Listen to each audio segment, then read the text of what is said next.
Himachal news 24/7। आज चंबा में केंद्रीय ट्रेड यूनियन के आह्वान पर हड़ताल की गई।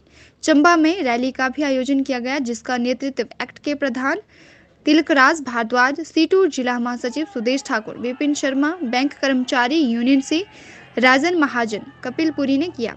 प्रदर्शन में anganwadi union, mid day meal union, Kuthed project union, Bajoli Holi project workers union, वन विभाग दैनिक वेतन भोगी यूनियन, एटेक से जुड़ी एनएचपीसी वर्कर्स यूनियन शामिल रही। यूनियनों ने कामकाज बंद रखा। सीटों से जुड़ी सैकड़ों आंगनबाड़ी वर्कर्स व मिड डे मील वर्कर ने हड़ताल की। बिजली प्रोजेक्टों का काम भी बंद रहा। रैली के बाद जिला मुख्यालय पर धरना भी दिया गया व प्रधानमंत्री को जिलाधीश के माध्यम से ज्ञापन सौंपा गया। धरने को एटेक के तिलक भारद्वाज, सीटू के विपिन शर्मा, सुदेश ठाकुर ने संबोधित किया। उन्होंने केंद्र सरकार की जन विरोधी नीतियों की निंदा करते हुए कहा कि सरकार पूंजीपतियों के आगे पूरी तरह से नतमस्तक हो गई है, वो उनके हित में काम कर रही है।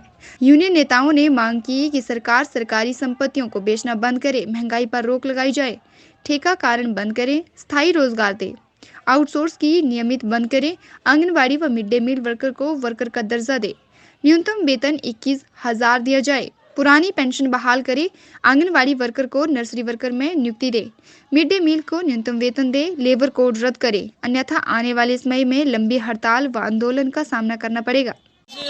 जैसे कि आप लोग जानते हैं कि पूरे देश में सेंट्रल जो ट्रेड यूनियन है, जो 10 ट्रेड यूनियन है, उनका हड़ताल की कॉल है।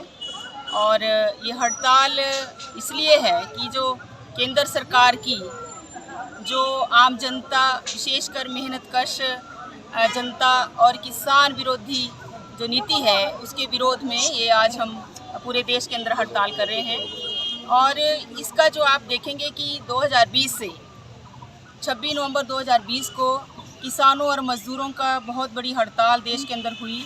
और वो इसलिए हुई क्योंकि सितंबर 2020 में केंद्र सरकार ने किसान विरोधी 3 काले कानून लाई।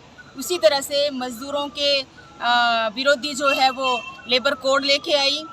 मज़दूरों के श्रम कानूनों जो उनके के लिए बनाए गए थे, और वो आज़ादी से पहले जो मज़दूरों ने हासिल करके लड़के हासिल किया था, उसको भी जो है वो उन्होंने बदल दिया और 4 लेबर कोड में समाहित किया।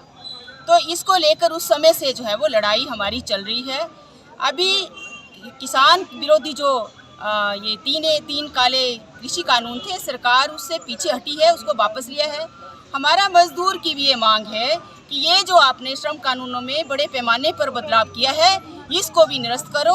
ये जो लेबर कोड लाए हैं और जो मजदूरों के लिए जो उसके हित का कानून है, जिसकी उसकी ज़िंदगी जीवन यापन जो है वो ठीक से हो, ऐसे नीति सरकार लाए, ये हम मांग करें। इसके साथ साथ में आज की जो हड़ताल है इसमें बैंक, LIC, BSNL और देश के जितने भी उपक्रम हैं, वो सारे लोग हड़ताल पर जा रहे हैं। क्यों? क्योंकि सरकार सारे की सारे जो सरकारी परिसंपत्तियां हैं, उनको सारे के सारे को बेच रहे हैं और बेच भी कौड़ियों के भाव रहे हैं, जिसमें सरकार ने ही खर्चा किया। सरकार ने अपना जो है वो सारा ये बनाया और बनाने के बाद अब ठीक से चल रहे हैं। जो फायदे में भी है उसको भी बेच रही है। तो इसलिए देश के अंदर जो है वो बहुत रोष है इस सरकार की इस तरह की नीति के प्रति। आपको ये हम बताना चाहेंगे कि जब आप ये सारा बेच रहे हैं, उससे क्या फ़र्क पड़ने वाला है? रोज़गार कम होगा, जो लोग रोज़गार पे हैं उनके रोज़गार जाएंगे, तो ऐसे नहीं चलेगा। देश के अंदर पहले से ही जो एक रिकॉर्ड है कि पिछले 45 सालों में बेरोज़गारी बढ़ी है। जहाँ एक तरफ कोरोना महामारी ने इस देश की जो आर्थिक जो रीढ़ थी देश के अंदर, उसकी कमर तोड़ दी पहले से। और अभी क्या है, इस सरकार ने उस कोरोना काल में ऐसी नीति लेके आई है जिससे जो है वो देश के अंदर जो वर्किंग क्लास है, जो ये किसान है, जो नौजवान है, जो महिलाएं हैं, उनकी स्थिति जो है उनकी नीति से और दैनिक हो गई। हम गरीब महिला हैं, जब नियुक्ति की जाती है तो चाहे मिड डे मील वर्कर है, आंगनबाड़ी वर्कर है, आशा वर्कर है, स्कीम के अंदर जितने भी लोग लगते हैं, उनको ये पूछा जाता है कि आपको नौकरी तब मिलेगी जब आप ये सर्टिफिकेट लाइए कि आपके घर में काम करने वाला कोई नहीं है, आप विडो हैं, आप बेसहारा हैं, आप जो है वो अपंग है। आप बताइए ऐसी स्थिति में आप 4,000 देंगे, 3,000 देंगे, न्यूनतम वेतन भी देंगे, सोशल सिक्योरिटी भी देंगे, तो ऐसे में ये जो लोग हैं इनका परिवार कैसे चलेगा?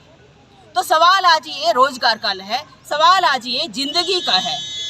तो तो इसलिए आप देख रहे हैं अभी महंगाई बढ़ गई है, इतना महंगाई बढ़ गई है, वेतन कम हो गया है, नौकरी में कटौती हो गई है, तो कैसे चलेगा। सरकार को इसके बारे में भी सोचना होगा। अगर सरकार नहीं सोचेगी तो इस देश का जो मेहनतकश है ये सरकार को सोचने पर मजबूर करेगा।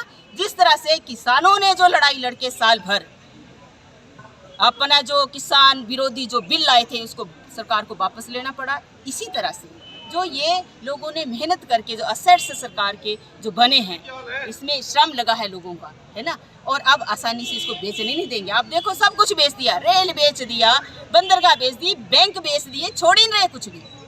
तो इसलिए ये जो है आप ये जो सरकारी परिसंपत्तियां हैं, बैंक है, LIC है, बीमा है, इसको जो बेचना बंद करो। ये आज खुल के देश का जो मेहनतकश है वो बोलने आया, सरकार को चेताने आया है। अगर आप इसको नहीं करेंगे तो अभी तो 2 दिन की हड़ताल है, आने वाले समय में लंबी हड़तालों का, आंदोलनों का सामना जो सरकार को करना पड़ेगा।